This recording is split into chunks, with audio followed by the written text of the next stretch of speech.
તો સાતમ આઠમમાં વરસાદ ફરી ગમરોળશે। મેળામાં જવાના હોય તો સંભાળજો। રાંધણચળથી ફરી મેઘ મંડાણ થઈ શકે। અત્યંત ભારે વરસાદનો રાઉન્ડ પણ આવી રહ્યો છે। મેળાના દિવસોમાં જ મેઘરાજા તાંડવ કરશે। આવનારી મોટી સિસ્ટમ એ ગુજરાતને ગમરોળવાની છે। હવામાન નિષ્ણાંત અંબાલાલ પટેલની આ મોટી આગાહી। 14-15 ઓગસ્ટથી ધોધમાર રાઉન્ડ શરૂ થશે। દક્ષિણ ગુજરાતમાં અત્યંત ભારે વરસાદ થઈ શકે। રાજ્યના ભાગમાં સાર્વત્રિક વરસાદ થવાની શક્યતા રહેશે। બંગાળના ઉપસાગરની એક મોટી સિસ્ટમ આવી રહી છે। આ ઉપરાંત કેટલાક અપર એર સર્ક્યુલેશનો અને ઘણા સામુદ્રિક પરિબળો જોતા આ વખતે વરસાદ ભારેથી ભારે વરસાદ થવાની શક્યતા રહેશે। ખાસ કરીને બંગાળ ઉપસાગરની સિસ્ટમ ગુજરાતના ઘણા ભાગોમાં વરસાદ લાવશે।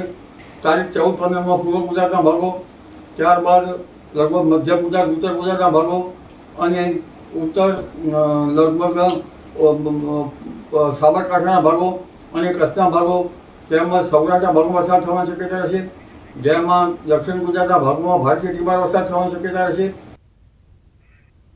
સૌરાષ્ટ્રવાસીઓ મેળામાં જવાના હોય તો જોજો। કેટલાક વિસ્તારમાં વરસાદ તબાહી મચાવી શકે। જનજીવન અસ્તવ્યસ્ત થઈ શકે। સૌરાષ્ટ્રના કેટલાક ભાગોમાં પૂરની સ્થિતિ સર્જાઈ શકે છે। રાજકોટ, જામનગરમાં ભારે વરસાદની આગાહી। જૂનાગઢ, અમરેલીના ભાગોમાં પણ ભારે વરસાદ થઈ શકે। આ ઉપરાંત દ્વારકા, પોરબંદરમાં પણ ભારે વરસાદ થઈ શકે। અમદાવાદ, ગાંધીનગરમાં પણ મુશળધાર વરસાદની આગાહી છે। તો સાથે કચ્છ, મહેસાણા સહિતમાં પણ ધોધમાર વરસાદ પડશે। કેટલાક ભાગોમાં મુશળધાર વરસાદ થશે। આથી કેટલીક તબાહી સૂચક વરસાદ હોય ત્યારે જનતાને કાળજી રાખવી ઈચ્છ રહેશે। કારણ કે આ સિસ્ટમ મજબૂત છે અને સૌરાષ્ટ્રના ઘણા ભાગોમાં પૂરની સ્થિતિ રહી શકે છે।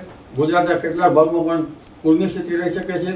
મહેસાણા, કચ્છ અને લગભગ ગુજરાતના ઘણા ભાગો, અમદાવાદ, ગાંધીનગરમાં પણ મુશળધાર વરસાદ થવાની શક્યતા રહેશે। જી।